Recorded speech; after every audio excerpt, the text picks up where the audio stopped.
we could major in STEM fields. We could bring these careers to the reservations, and we could fill vacancies on our reservations and bring economic development. The funding that comes in with these programs brings jobs into an area where we need more jobs. We believe STEM programs are preparing the workforce of the future.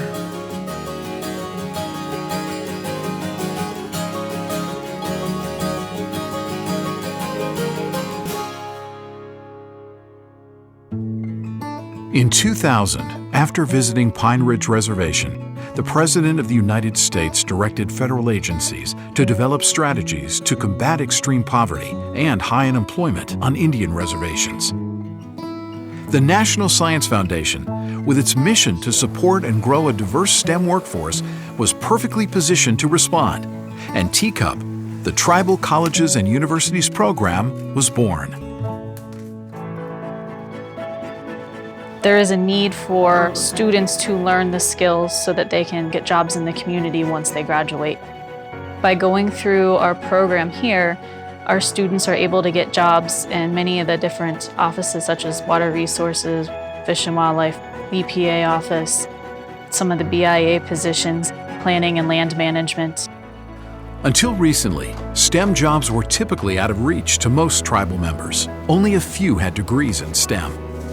With NSF's investment in STEM at tribal colleges, more and more tribal members are graduating with STEM degrees, and they're going on to higher skilled, higher paying jobs. These graduates are part of a small but growing STEM workforce that's building up community infrastructure, innovation, and quality of life. A lot of those jobs were contracted out previously to outside companies.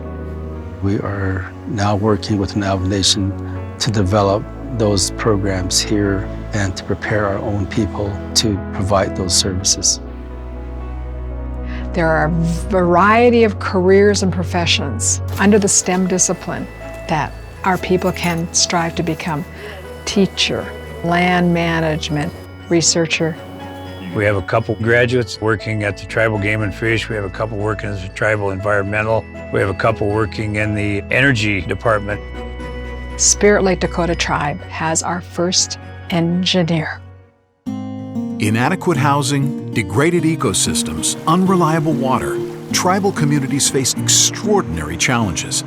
STEM educational and Indigenous community leaders combine Western science, traditional knowledge, creativity, and perseverance to lay the groundwork for solutions. In the process, they're preparing TCUP students for STEM jobs that are critically needed to address the challenges.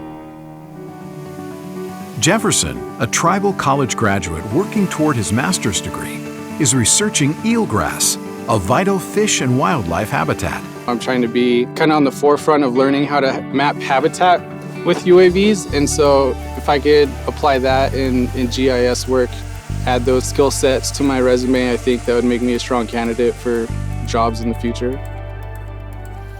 Alexis is investigating decreased Juneberry populations at the Fort Berthold Indian Reservation. We decided to study the native pollinators. Bees are a main essential component of virtually every ecosystem. We are classifying how many of each species are pollinating the native plants around this area. I'd like to go back home to my reservation, which is the Standing Rock Sioux Reservation, and I'd like to work for the EPA program. Our goal is to be the mecca of renewable energies on the Northern Great Plains. We're going to incorporate solar energies, and we're going to teach students how the technology works. The majority of the families don't have direct power lines to their house. So I'm involved in a project with sustainable housing. What we can do is just get all the measurements back and from there. So with this solar home, they can rely on natural heating. They can do everything from starting a business of their own to going on to a bachelor's or a higher degree in sustainable energies or photovoltaics or wind engineering. Whether it's creating more efficient solar heating systems, designing new tools for environmental health research, or implementing infrastructure improvements, engineering benefits the health, wealth, and well-being of a community. NSF TCUP supports engineering students through PEAK, which develops engineering degree programs at tribal colleges. I came back to school at the age of 26 and found this program called PEAK. Now I've decided to go back for my master's in construction management. There's a lot of need for road work around here, whether it's working for the reservation or starting my own business. I just want to help my community and give back, since they gave me such a great opportunity to fulfill my dreams. Ryan transitioned from a tribal college to a 4-year university and is now a licensed engineer and project manager with his tribe's planning department. I feel the PEAK program did a very good job on preparing us for that next step up. I always had an interest in building things, kind of figuring out how things work. And growing up around this area, you deal with a lot of water resource type activities with the lake. Our leaders here have been looking out for the overall health of our community. My role in being part of that, I get to be overseeing the types of rehab, building, construction that's going on here. NSF TCUP actively supports the recruitment and retention of veterans in STEM fields. Lisa served in the military specializing in logistics. She's working toward a degree in industrial engineering. We're thinking of using 4 of these motors, so we're going to have them right here. My background is logistics, so I'm able to learn more about industrial engineering and all the different ways that can be applied in Navajo Nation. My education will help out a lot as far as job placement goes. Tribal colleges also help lay the foundation for STEM students to become entrepreneurs. By expanding their STEM-based businesses, these students and graduates, in turn, go on to become STEM job creators and are vital to workforce development, both in and outside the tribal community. I have done 4 internships with NASA throughout the United States. With the hands-on experience, it actually enabled me to actually start my own business and to actually produce a drone myself. This drone will be used for different applications, taking aerial views, doing mappings.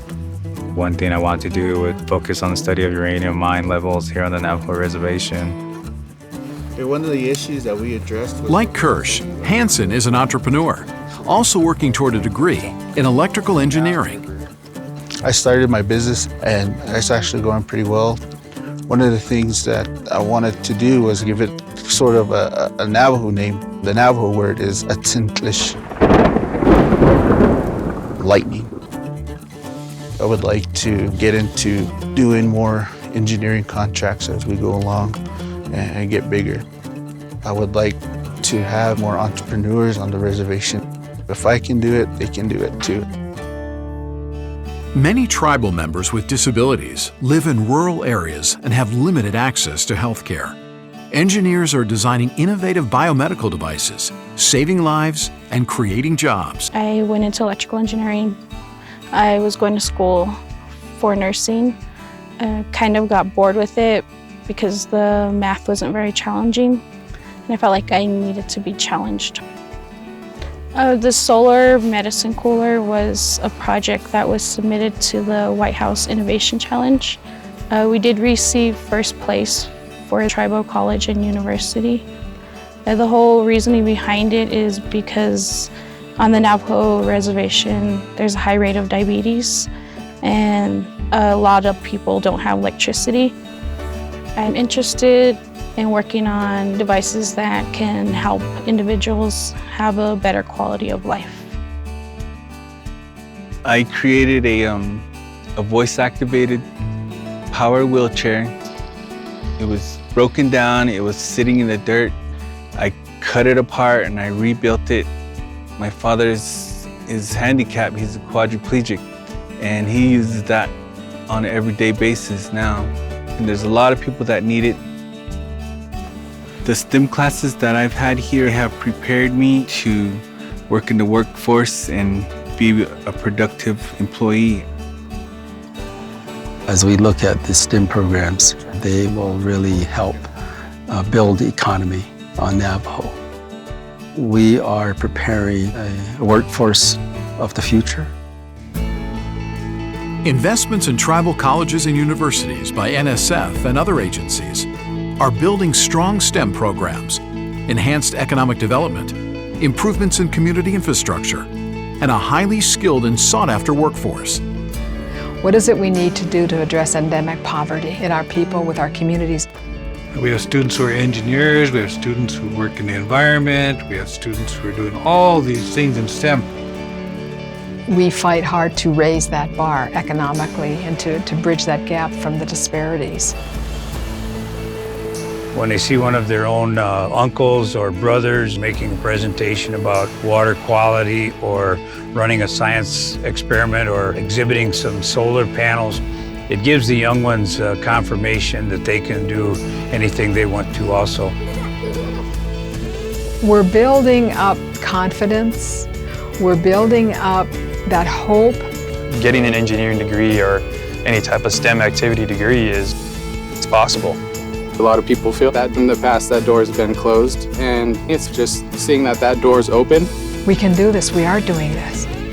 The education provided by these small but persevering tribal colleges, together with the National Science Foundation, is opening doors for tribal community members to earn STEM degrees, to attain good jobs, and to help tribal communities turn from poverty and unemployment to economic growth and empowerment.